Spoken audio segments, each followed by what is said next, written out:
اگه تایید دل منو بخوای بدونی اینه که من بعدم نمیاد تو یه همچین جایی به یه بنبست بخوری.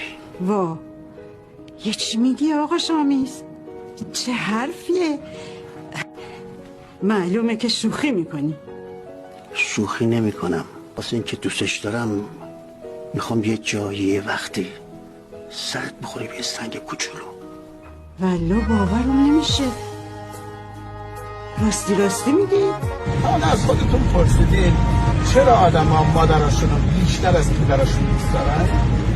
چون مادرها لالایی میگن تا خوابمون ببره، ولی پدرها داد میزنن تا بیدارمون دار.